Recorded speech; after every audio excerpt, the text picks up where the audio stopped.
Bonsoir. Aujourd'hui, on va traiter le nombre de mol pour le niveau seconde. D'accord? Le nombre de mol possède 3 ou 4 formules. D'accord? Donc, on a déjà commencé par définir ce que c'est que la mol. D'accord? En prenant un récipient. Et dans ce récipient, on a imaginé que chaque point correspond à un grain. Un grain, c'est une molécule de quelque chose. C'est ce qu'on appelle une entité chimique. Ça peut être une molécule, un atome, un ion, etc. D'accord? Alors, pour montrer toutes les formules et pour les comprendre, on va partir de ce même récipient comme échantillon. D'accord? Et on va donc donner toutes les formules. Allez-y. Donc là, il s'agit de la séquence 1, la matière, niveau seconde en chimie. La séance, c'est la séance, pas séquence, séance 4. Nombre de mol n. Alors, tout part d'ici. C'est-à-dire que j'ai un échantillon avec chaque grain correspond par exemple à une molécule. Chaque point, c'est une molécule. D'accord?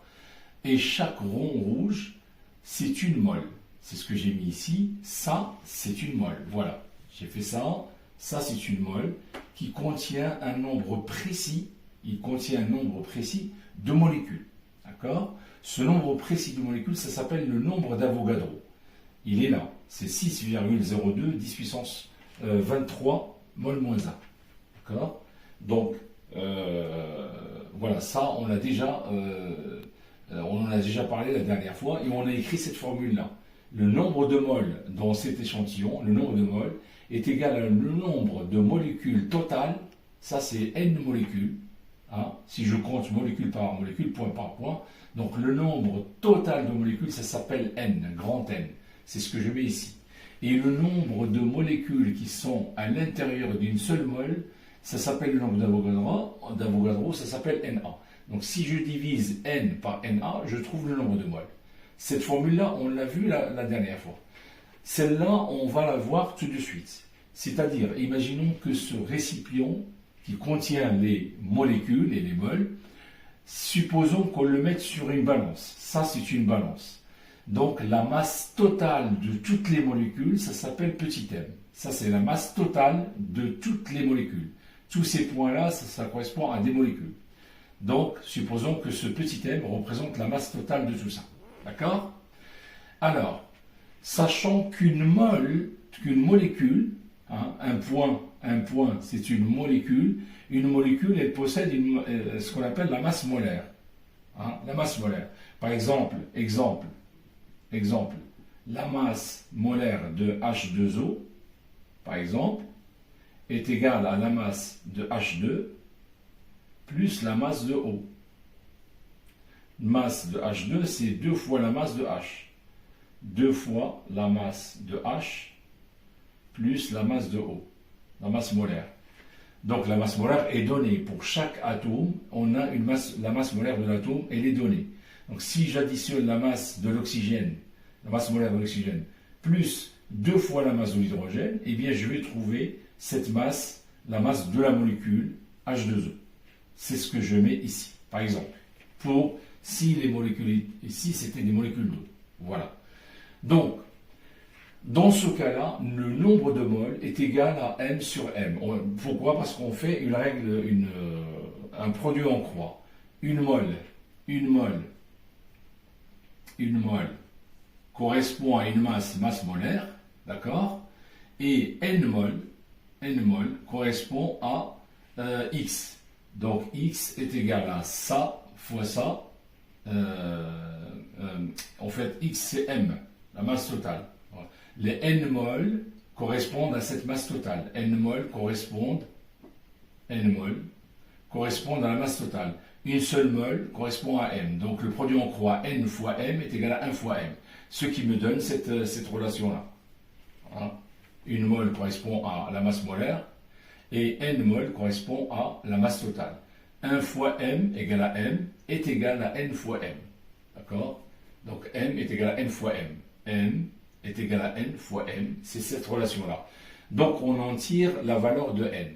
Donc voilà deux relations qui nous permettent de calculer le nombre de moles. Soit je mets le nombre de particules totales sur le nombre d'Avogadro, ça me donne n, soit je mets la masse totale de toutes les particules, toutes les molécules, ça c'est la masse totale de toutes les molécules, sur la masse d'une seule molécule.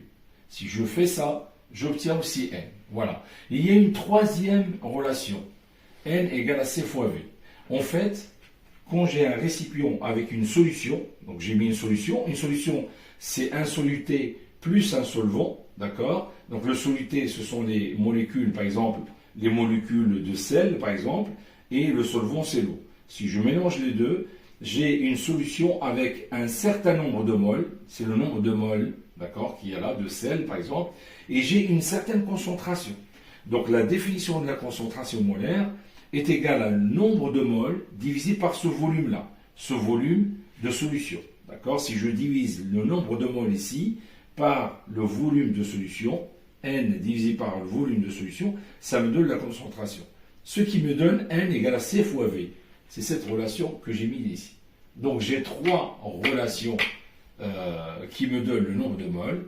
C'est la concentration molaire multipliée par le volume de la solution, en cas de solution avec un certain nombre de moles et une certaine concentration. Donc il suffit de multiplier la concentration par le volume de la solution pour trouver le nombre total. Voilà, ces trois relations sont là. D'accord? Donc finalement, je précise quand même que ça c'est le nombre de moles, donc en mol, MOL, d'accord? L'unité de la mole c'est MOL. Ça c'est en litres, si bien que la concentration est en mol par litre, c'est-à-dire mol point L-1, litre moins 1, c'est la même chose. D'accord? Donc dans la conclusion, j'ai N, soit j'utilise la première formule, celle-là, soit j'utilise la masse totale de toutes les molécules sur la masse d'une seule molécule, soit j'utilise la concentration du soluté multipliée par le volume de la solution. D'accord? Et donc là, je trouve le nombre de moles en mol litre moins 1. Voilà la conclusion. Donc, regardez bien tout ce que j'ai raconté ici en partant d'un récipient et en partant des points. Chaque point correspond à une molécule et des moles. Les moles, ça regroupe un nombre précis de molécules. Ça s'appelle le nombre d'Avogadro. D'accord? Il y a le nombre d'Avogadro molécules dans une mole. D'accord? Et supposons que la masse de toutes ces molécules, c'est petit m, sachant que la masse d'une seule molécule, c'est la masse molaire, eh bien, on aura toutes ces relations-là. Donc, regardez bien tout le tableau, avec ce que j'ai raconté ici, et vous allez retrouver les trois formules pour n, pour calculer le nombre de moles. Voilà. Donc, voilà, il faut regarder ça de très près, revenir sur le récipient, et faire la même chose que ce que j'ai fait, c'est-à-dire chaque molécule est représentée par un point, et vous regroupez un certain nombre de molécules dans des paquets. Ce paquet, ça s'appelle la mole, d'accord? Et chaque mole doit contenir le nombre d'Avogadro molécules, c'est-à-dire 6,0,2 fois 10 puissance 23 mol moins 1, d'accord? Et si vous avez la masse de toutes les molécules, petit m, d'accord?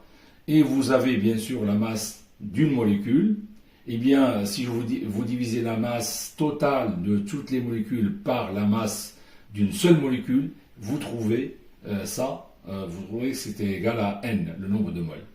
Et ainsi de suite. Donc, il faut regarder tout ce que j'ai expliqué de très près. Et si vous avez des questions, n'hésitez pas dans les prochains lives, eh bien, je vous réexpliquerai.